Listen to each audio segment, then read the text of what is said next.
Bonjour à tous, me voilà sur un nouveau système d'enregistrement. Ça a été un petit peu compliqué à mettre en œuvre pour faire la vidéo de la pleine lune. Une pleine lune qui justement est en poisson. On va parler audiovisuel, on va parler image, on va parler inconscient, on va parler aussi le retour de quelque chose qui vient de loin, comme si on était amené durant cette période de pleine lune, un renouveau, quelque chose qui nous est montré, qui nous est éclairé au niveau des inconscients. C'est une pleine lune, comme vous le voyez, qui se situe entre Saturne et entre Neptune. C'est comme si elle faisait le lien entre ces deux planètes qui seront en conjonction l'année prochaine. La conjonction Saturne-Neptune, c'est toujours le renouveau d'un cycle. Et c'est un cycle qui concerne un pays en particulier, à savoir la Russie. Qu'est-ce qui va se passer l'année prochaine? Eh bien, il y a quelque chose qui nous est montré actuellement d'une tension avec la Russie. Est-ce que ça va se réduire? Est-ce qu'on va arriver à trouver un accord? Est-ce qu'on va arriver à trouver un apaisement des tensions? Ou au contraire, est-ce qu'on va rentrer dans quelque chose de plus en plus belliqueux, avec des pays belligérants, jusqu'à une explosion l'année prochaine quand il y aura la conjonction? Eh bien, maintenant, nous sommes à la racine. Et on se retrouve en France, un nouveau gouvernement, aux États-Unis, les élections américaines qui sont dans à peu près 2 mois, un mois et demi, 2 mois. Vous voyez un petit peu comment quelque chose de l'ordre du poisson nous est révélé. Alors, le poisson, bien sûr, c'est l'empathie, c'est la compassion, il y a quelque chose de l'amour universel, il y a quelque chose du don à soi-même, du don aux autres, il y a quelque chose de profondément sacré dans le poisson, spirituel, empathique, bienveillant, mais le poisson a aussi quelque chose de plus sombre, qui est l'idée religieuse, l'extrémisme, l'idéologie, la manipulation, le côté floutage où je vais induire la masse en erreur pour l'amener dans quelque chose que j'ai décidé. On est dans le contrôle des populations. On est aussi dans les idéologues. Lorsqu'on va me montrer une image, puisque le poisson, c'est le règne de l'image, le règne du visuel, c'est aussi le cinéma, la télévision, tous les supports que l'on peut regarder. C'est ce qui est projeté. Ce qui est projeté est toujours une illusion. C'est-à-dire, je ne vois pas le monde tel qu'il est. Je vois le monde qui a été fixé soit sur une pellicule, soit sur un support numérique. Il y a donc un décalage. Ma vision n'est pas directe, elle est indirecte. C'est là où c'est flouté. Mais même ce support-là, est-ce qu'il est réel ou est-ce qu'il y a une forme d'illusion avec les images que l'on va créer via l'intelligence artificielle? Et on va parler avec cette pleine lune de toutes les manipulations politiques, mais aussi transformation des images et capacité à trier le vrai du faux. C'est valable au plan des images, mais c'est valable aussi à titre personnel.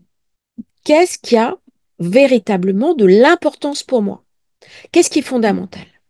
Bien entendu, une pleine lune très mystique.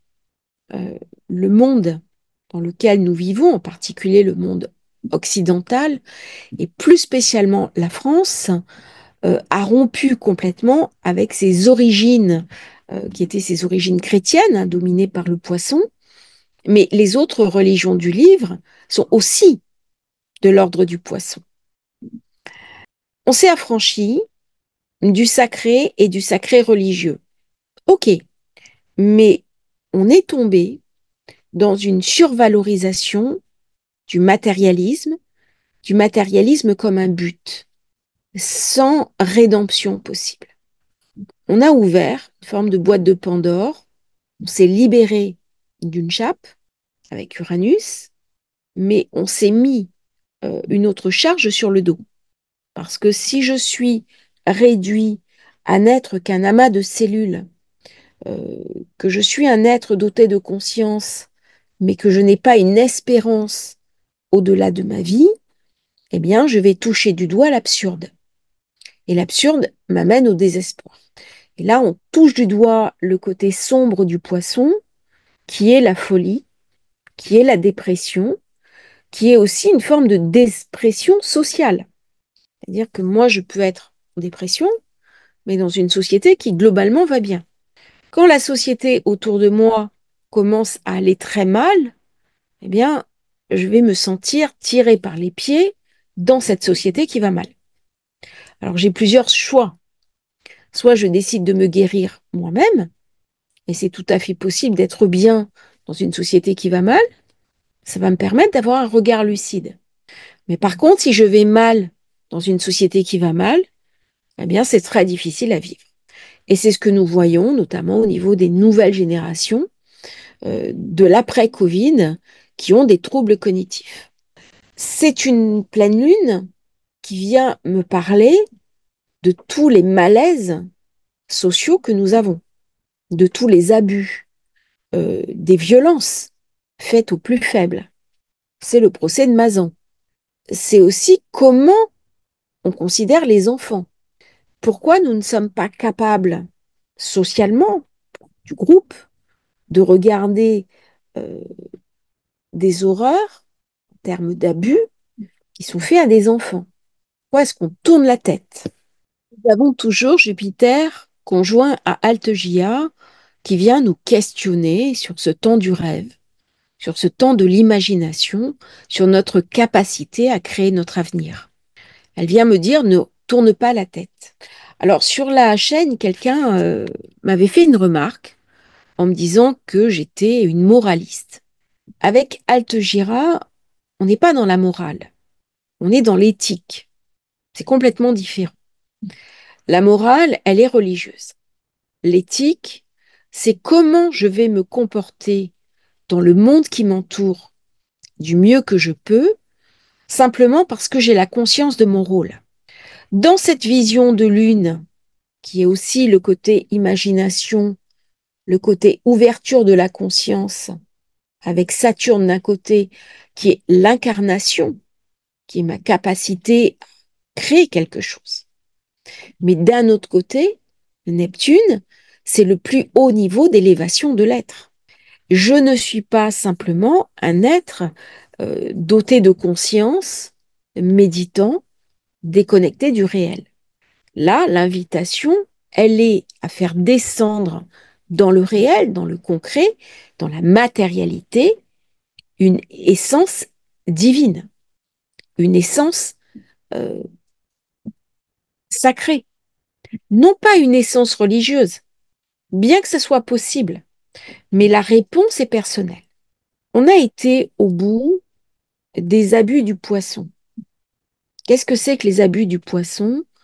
C'est les abus d'un monde religieux qui est très intéressant, qui amène beaucoup de choses sacrées aux personnes individuellement, mais il y a aussi un volet sombre.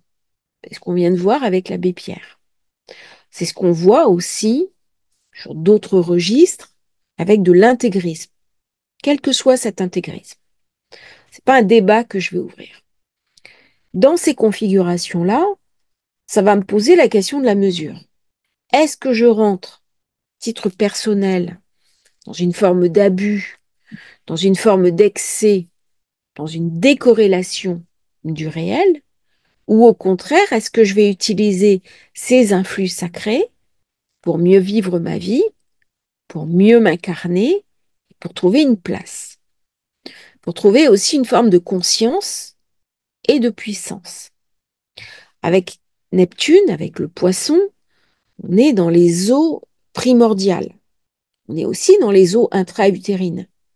Il y a quelque temps, j'avais animé une soirée sur le nettoyage des mémoires intra-utérines. On, on anticipait cette pleine lune. Cette pleine lune, elle va venir me montrer peut-être des chocs que j'ai reçus lorsque ma mère était enceinte de moi, des choses que mon inconscient a refoulées. C'est un moment idéal pour travailler sur les schémas de pensée erronés, que ce soit des schémas de pensée transgénérationnels, que ce soit des schémas de pensée de pauvreté ou de syndrome d'imposteur. Qu'est-ce que c'est que le syndrome d'imposteur? Eh bien, je ne me sens jamais validée dans mes choix parce que j'ai toujours besoin de rajouter une couche de compétences. À un moment donné, quand j'ai acquis du savoir, je suis invitée à acquérir une expérience. Et ça, malheureusement, quand je débute, dans n'importe quelle technique, je peux avoir beaucoup de savoir, mais je n'ai pas encore l'expérience. L'expérience va s'acquérir au fil du temps, au fil des jours, plus ou moins rapidement en fonction des connaissances que j'aurais accumulées précédemment. Si je me sens syndrome d'imposteur, je reste toujours dans l'acquisition de connaissances. Je ne passe jamais à l'étape suivante, qui est l'acquisition d'expérience. Ça veut dire que je ne me jette jamais dans le bain. On est dans le poisson. Et on dit que pour nager, il faut à un moment donné se jeter à l'eau. C'est donc une période idéale pour faire le point, pour savoir qui je suis, d'où je viens. C'est aussi une période idéale pour aller se confronter à ces ombres, Saturne, les ombres qui m'empêchent de vivre, qui m'empêchent d'avancer. Là, ce qui est très intéressant, c'est que cette pleine lune, qui se déroule à 2h36, temps universel, met l'accent sur la zone 8, qui est la zone de mes enfers. C'est donc un moment idéal pour descendre dans mes ténèbres, aller éclairer mes démons, aller éclairer mes souffrances. Et j'ai le choix dans ma vie de continuer à vivre avec des douleurs qui m'obsèdent et de les répéter sans cesse et de me retrouver prisonnier, enfermé, ou au contraire de les alchimiser. Saturne, c'est l'ombre. J'avais fait une vidéo où je disais que Saturne, c'est la terreur du seuil, c'est la mort, celui qui ouvre la porte. Dans les initiations anciennes, l'initié avait une rencontre avec la mort. À l'heure actuelle, ce sont des rencontres symboliques. Précédemment, c'était des rencontres réelles, notamment en Égypte ancienne, où il y avait la plongée dans le baquet des crocodiles. Et l'initié était invité à en sortir vivant en se connectant sur son intuition. S'il n'y arrivait pas, qu'il paniquait, eh bien, il disparaissait. Neptune, au contraire, c'est la rédemption. C'est donc la porte, le Dalet, qui ouvre. Sur quoi donc? Eh bien, sur le trône, sur la conscience absolue de l'ancien des jours, qui est Neptune. C'est donc une pleine lune, si on la regarde secondarité, qui est profondément ésotérique, et elle va jouer à plusieurs niveaux. Elle va jouer au plan corporel, par Saturne, qui est la densité, qui est le corps, qui est l'ossature, qui est la charpente. Elle va jouer au plan symbolique de la psyché par la Lune, le nettoyage de mon inconscient, le nettoyage de mes douleurs qui sont refoulées. C'est une période idéale pour aller chercher, expurger les ombres qui obsèdent ma psyché, pour éviter le retour du refoulé. C'est un réservoir d'énergie. Une fois que j'ai nettoyé mes ombres, eh bien, je ne vais plus avoir de perte d'énergie. Les coups de fatigue, par exemple, c'est lié aussi à des angoisses que je n'arrive pas à nommer, que je n'arrive pas à connaître de moi. Il y a une partie de moi qui m'échappe. Et en fait, quand on avance sur le chemin, on est invité à se connaître de plus en plus. C'est le temple de Delphes. Vous rentriez avant sur le temple de Delphes, là où on allait voir la Pythie. Il y avait connais-toi toi-même. Et ce connais-toi toi-même, c'est lorsque je connais mes ombres, je peux les éclairer. Là, on est véritablement sur le volet inconscient. Inconscient personnel, inconscient collectif, mais aussi inconscient spirituel. On est sur la Lune. C'est toute la différence entre le monde solaire, qui est le monde du visible, mais qui est aussi le monde de la brûlure. Quand je suis au soleil de midi, dans le désert, en plein été, je vais me faire brûler par cette lumière. Et la lumière peut devenir de l'ombre. Elle peut me détruire, elle peut me dessécher. Il y a donc un équilibre à trouver dans mes intériorités pour que cette lumière qui est extrême ne vienne pas me dévorer. La lune, c'est la lumière de la nuit. C'est la lumière de l'initié. C'est-à-dire les travaux initiatiques se font de nuit. Les kabbalistes travaillent de nuit. Les prières en islam se font de nuit. Il y a un appel à 4 heures du matin. Il y a aussi une prière dans l'église de nuit. Et lorsqu'on a un sursaut, qu'on fait une insomnie à 3h30, 4 heures du matin, eh bien, on est invité à rentrer en prière. Et pas dire je fais une insomnie, tourner en rond, s'exciter. Non. Quand j'ai une insomnie de nuit, je rentre dans une conscience, dans une connexion.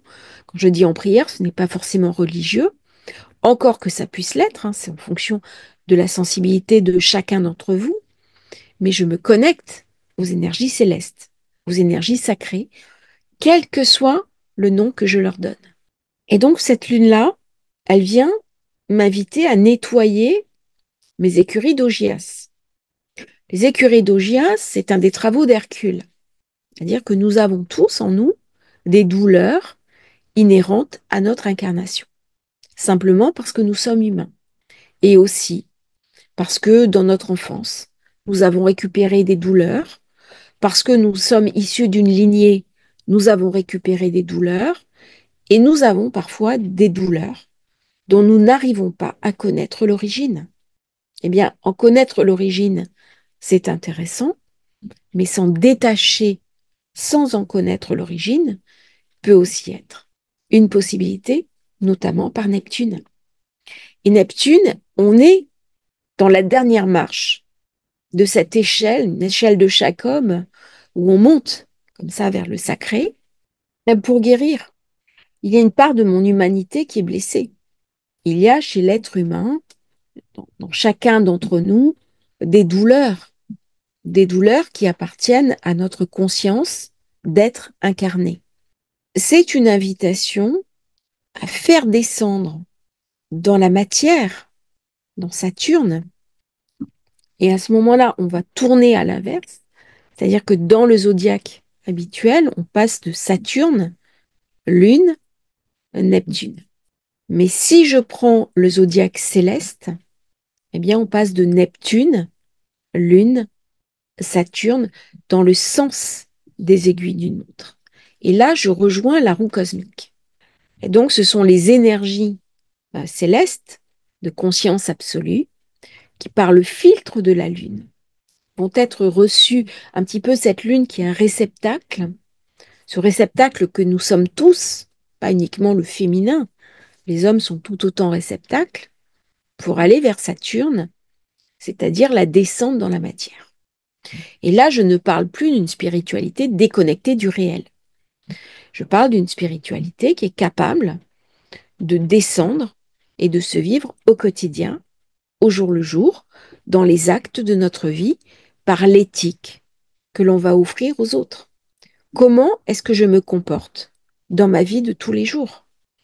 Si je suis un être doté de conscience, eh bien, les actes de ma vie, je vais les faire en conscience.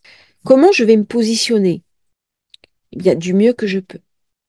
Et c'est une pleine lune qui nous invite à transcender un petit peu nos douleurs, nos souffrances, dépasser nos, nos petites scories habituelles pour offrir au monde et par là même à nous-mêmes la meilleure version de ce que l'on est. Qu'est-ce que ça va m'apporter? Parce que c'est aussi cette question-là. On parle beaucoup de je dois donner aux autres. Ok. Mais à ce moment-là, on rentre dans une forme de culpabilité. C'est un des gouffres du poisson, la culpabilité. Bien là, il n'y a pas d'obligation. Simplement, lorsque je vais amener aux autres de la lumière, de la bienveillance, de l'empathie, cette bienveillance, cette empathie, cette générosité, je vais en profiter. Si je suis dans une approche critique de la vie, du monde, des autres, je vais m'entourer énergétiquement d'un volet de critique. Si j'ai une douleur, parce qu'une personne de ma famille, par exemple, euh, a été injuste avec moi, au début, il va y avoir de la colère, il va y avoir de la douleur. C'est légitime. Mais à un moment donné, je suis invitée à transformer cette émotion de basse fréquence pour en faire autre chose de positif. Là, on est dans un comportement thérapeutique. Le poisson, c'est un signe de guérison. C'est là où je vais aller guérir mon inconscient. C'est là où je vais pouvoir guérir mes mémoires, mes racines familiales. C'est là où je peux guérir aussi de mes troubles cognitifs. Lorsque, face à une trahison, par exemple, d'une personne de ma famille, j'arrive à prendre du recul, j'arrive, par exemple, à en parler et puis à passer à autre chose, eh bien, je vais être dans une transcendance et je vais être dans la guérison. Ça me permet de me repositionner avec la personne, mais ça évite aussi que je refoule un sentiment négatif qui, à un moment donné, peut se déclencher en moi sous forme de maladie. C'est le mal à dit. C'est la douleur qui parle, en fait. Et donc, je serai en meilleure santé. Alors, c'est une pleine lune de guérison. Je m'explique. Nous sommes très nombreux et très nombreuses à avoir travaillé sur nous, à avoir fait des thérapies, à faire du développement personnel, à chercher des réponses aux douleurs qui nous habitent. La condition humaine, Camus en a beaucoup parlé, est une condition qui porte sa propre souffrance de par notre origine, de par notre composante organique, par le fait aussi que nous avons une conscience. Et lorsqu'on voit un monde qui nous semble rugueux, abrupt et douloureux, ça peut rentrer en contradiction avec l'éthique que nous avons. Mais il y a aussi autre chose, c'est qu'en tant qu'être humain, nous avons la conscience de notre finitude. Et donc ça ramène quelque chose de terrifiant. Comment arriver à porter cette idée de la finitude et quand même de trouver un sens à notre vie? Eh bien, c'est Neptune. Neptune va me dire, c'est pas important qu'il y ait une fin, qu'il y ait une issue. Ce qui est important, c'est la conscience que tu vas mettre dans l'instant. C'est vivre le moment présent. C'est aussi la capacité à la résilience. C'est aussi la capacité à guérir. Si je ne guéris pas, eh bien l'autre volet, c'est la folie. C'est le cognitif qui va se trapper, c'est la bouffée délirante. On est aussi dans le poisson. Et on va voir dans la pleine lune des événements, une forme de folie, une folie sociale. De quelle folie il s'agit? Bien sûr, de la folie cognitive d'une personne qui d'un coup va se trapper, va commettre des actes invraisemblables, mais aussi de certaines folies sociales.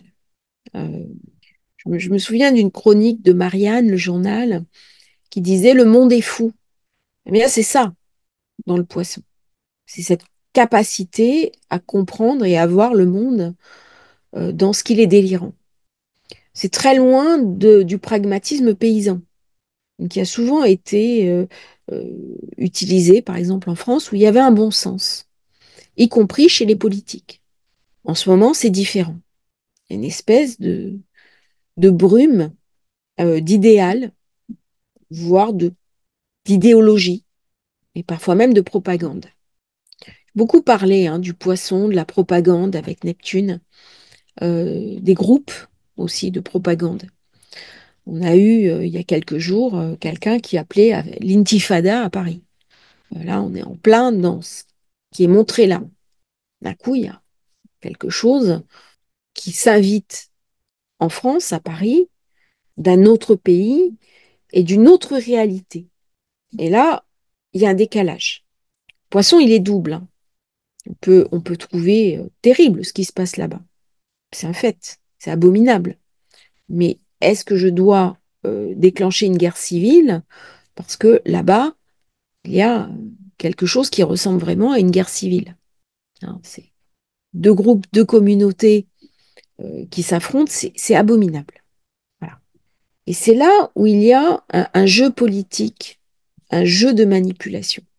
Dès qu'on a affaire à Neptune, Lune, et a fortiori Saturne, il y a toujours des jeux de manipulation politique. Qui tire les ficelles? Et pourquoi je tire les ficelles? Alors bien entendu, ça se fait au carré de Mars. Mars-Cancer. Donc on voit bien les tensions politiques. On voit bien les risques de dérapage au niveau géopolitique. Là, je quitte un petit peu le côté personnel où je suis invitée à guérir de mes difficultés, de mes schémas et des vieux schémas de pensée erronés pour regarder le monde tel qu'il me parle. Là, il y a beaucoup de tensions. Vous parlez dans cette période de la Russie, mais aussi du Yémen avec les Houthis, euh, de l'Iran et de l'Ukraine qui iront à 26 degrés du poisson.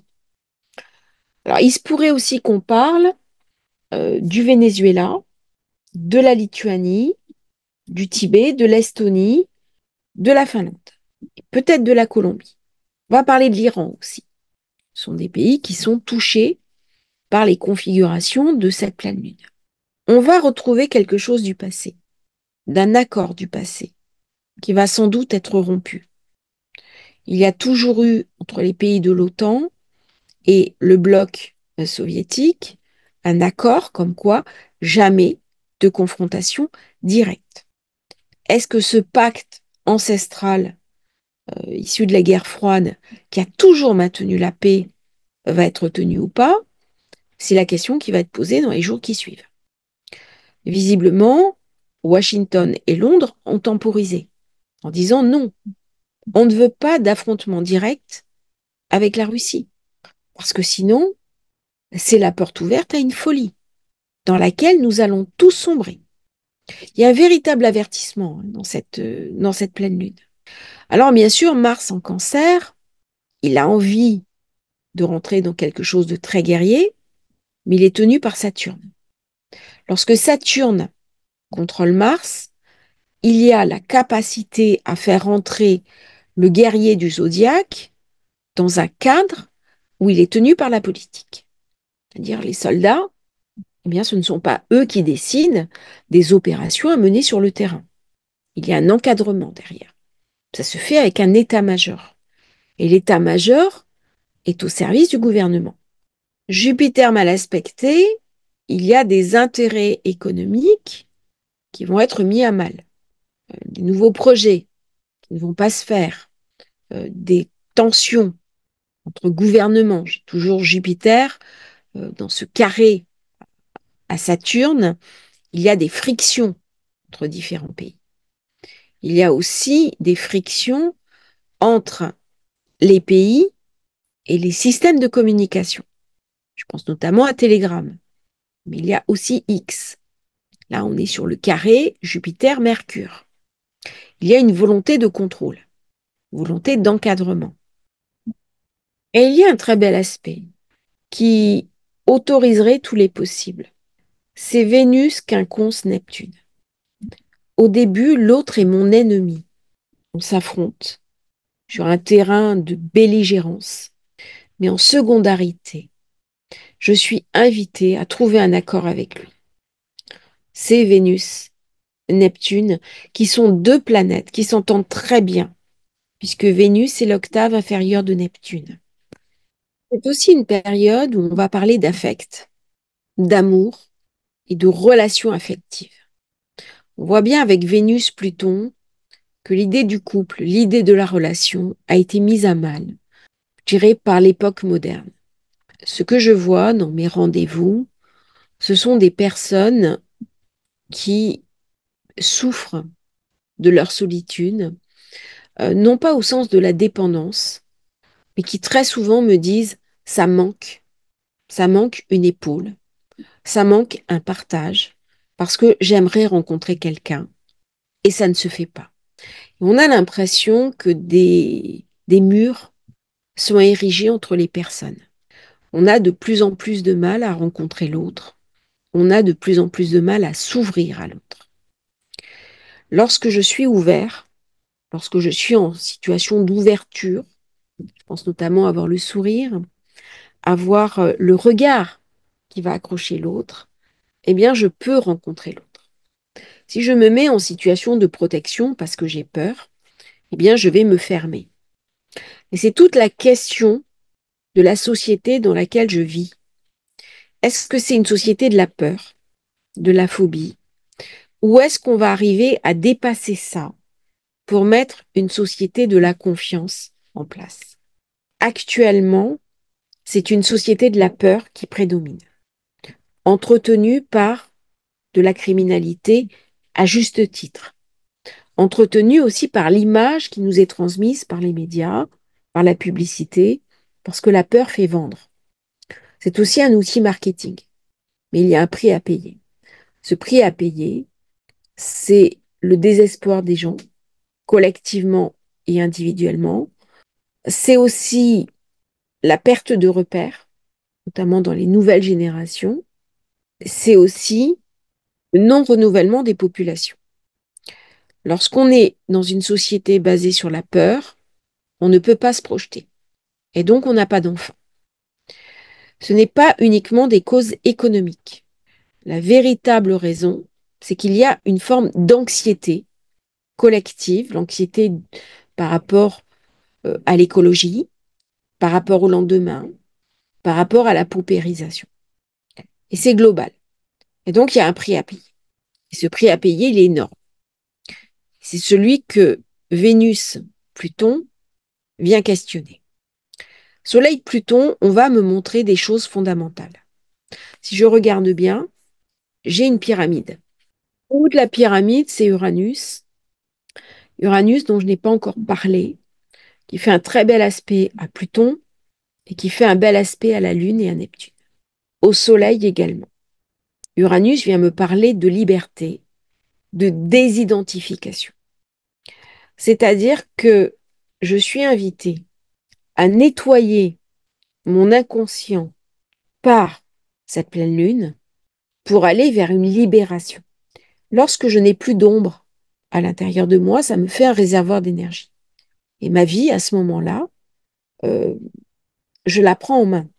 C'est-à-dire, elle n'appartient pas à mes proches, elle n'appartient pas aux autres, elle n'appartient pas aux personnes qui me disent que je dois faire ceci ou je dois faire cela. Je suis libre, je suis responsable et j'ai conscience de ma responsabilité. Mais au départ, il y a une liberté, il y a une libération. Et pour saisir l'amplitude de cette pleine lune, ça passe par une libération de l'être. Ça passe par quelque chose de briser mes chaînes, aussi bien au sens sociétal que personnel, individuel. Ça m'envoie aussi dans le courage. Pour reprendre l'actualité, Gisèle Pellicot, les viols de Mazan, témoigne un visage découvert. Je suis bluffée par son courage. C'est elle-même qui a demandé à ce que le procès soit public. J'ai vu une vidéo d'elle, elle arrive au tribunal d'Avignon. J'ai vécu à Avignon quelques années, je connais bien la zone. Elle est fière, elle est droite. Elle a vécu des choses abominables, mais je suis impressionnée par la fierté de cette femme, par le fait qu'elle se soit euh, désidentifiée du rôle de victime. Bien sûr qu'elle est victime, c'est au sens juridique, mais pas au sens humain. Elle ne se victimise pas. Et il y a chez elle une liberté par rapport au regard des autres. Elle prend son cas comme un exemple. Elle vient raconter quelque chose d'un abus et je trouve qu'elle est dans une dignité extraordinaire. Et on est complètement dans la leçon que peut nous donner Uranus. Chapeau bas. Uranus, quand il est bien vécu, c'est lui qui va me dire, eh bien, baisse la tête, fier Sicambre, brûle ce que tu as adoré, adore ce que tu as brûlé. Nous avons tous, dans les schémas parentaux qu'on nous a transmis, dans les schémas sociétaux, des choses à jeter. Et des choses qui, au contraire, n'étaient pas valorisées par nos parents. Je pense notamment à la créativité, à nous réapproprier si on en ressent le besoin. Mais il n'y a que moi qui peux faire le tri de ce qui est important pour moi. C'est-à-dire dans l'épreuve absolue, hein, Pluton-Uranus, je ne sais pas comment je vais me comporter. Mais mon épreuve peut devenir source d'inspiration pour les autres. Si je reste dans le retrait, dans la peur, dans le silence de la maison 12, eh bien la leçon ne pourra pas être portée. Dans la thématique du poisson, on va beaucoup parler des abus. On va beaucoup parler des violences faites à l'autre, et notamment des plus faibles. Pourquoi? Parce qu'il y a quelque chose de refoulé. Alors c'est refoulé au plan individuel, mais c'est aussi refoulé au plan collectif. C'est-à-dire la société n'arrive pas à se saisir réellement du problème, elle préfère tourner la tête. Parce que ça appuie sur des zones de notre inconscient que nous n'arrivons toujours pas à regarder en face. C'est une réalité. Les juristes, enfin les avocats, nous le savons. Nous savons à quel point euh, certains abus ne sont pas sanctionnés au niveau global et la société a tendance à tourner la tête. La question du pourquoi est intéressante. Et là, on vient justement poser la question du pourquoi. Et lorsqu'on a été soi-même victime de certains abus, on peut avoir tendance à les reproduire une fois devenu adulte. Il y a une répétition de schémas. Et bien là, c'est le moment de nettoyer ces répétitions de schémas. Donc, si vous avez l'impression que dans votre vie, des choses se répètent, qu'il y a des choses, je dirais, qui vous empêchent d'avancer, de la procrastination, de la dévalorisation, c'est le moment de faire un travail là-dessus. C'est une période idéale. Vraiment quelque chose qui nous est montré, qui va venir éclairer notre inconscient. On peut faire des rêves, on peut avoir des songes même, des visions. Ça vient me parler aussi de mensonges, de trahisons, de toutes les trahisons, cadavres dans le placard, qu'on se traîne comme ça de génération en génération. À quel moment est-ce qu'on va les expurger? Alors c'est une pleine lune qui vient me parler aussi de financier. Au niveau des communications, au niveau des réseaux, ça va être très compliqué. On a vu, hein, il y a beaucoup de hacking qui se sont produits sur des grosses enseignes. C'est terrible. Jupiter vient enfler tout ça. Et j'ai Mercure en 2. Donc il va y avoir des pertes financières. Il va y avoir des pertes d'argent. C'est pas une très bonne période pour spéculer. C'est pas une très bonne période pour se lancer sur certains domaines du monde de la spéculation.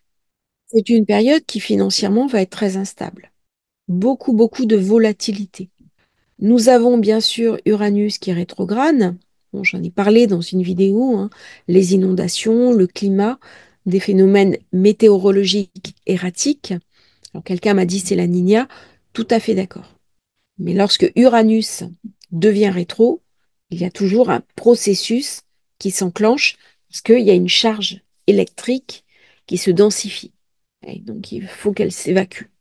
Alors bien entendu, c'est une pleine lune qui est éclipsée et donc qui va entraîner des événements majeurs pour les 6 mois qui viennent. Et ça va être très intéressant de regarder ce qui se passe maintenant par rapport aussi à la prochaine éclipse et de voir ce qui se passera l'année prochaine à la prochaine saison.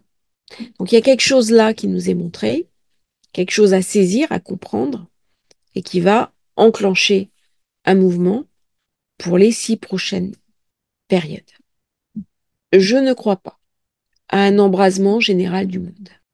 Je pense qu'on va continuer dans des tensions, on va continuer dans quelque chose qui est entre deux, mais personne n'a envie d'un conflit qui se généralise. Ce n'est sûrement pas une situation parfaite. Le poisson peut entraîner des comportements de pure folie.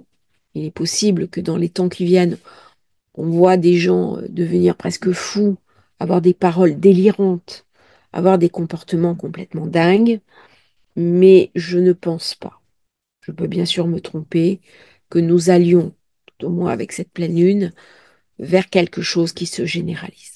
Donc, On montre ses muscles. C'est un petit peu la communication de la peur. Avec le poisson, on est dans de la phobie. On a de grosses inquiétudes. Il y a le nœud nord qui vient vers Neptune. Mais au-delà des paroles qui sont prononcées, il y a quand même, je dirais, une raison gardée. Pour, même si c'est un équilibre de la peur, que ça reste tout de même un équilibre. J'espère que cette pleine lune vous aurait intéressé. N'hésitez pas à vous abonner à la chaîne. C'est très important pour nous soutenir. Vous avez aussi le lien pour vous inscrire à la newsletter. Et à bientôt pour un nouveau partage sur Astrologie Facile.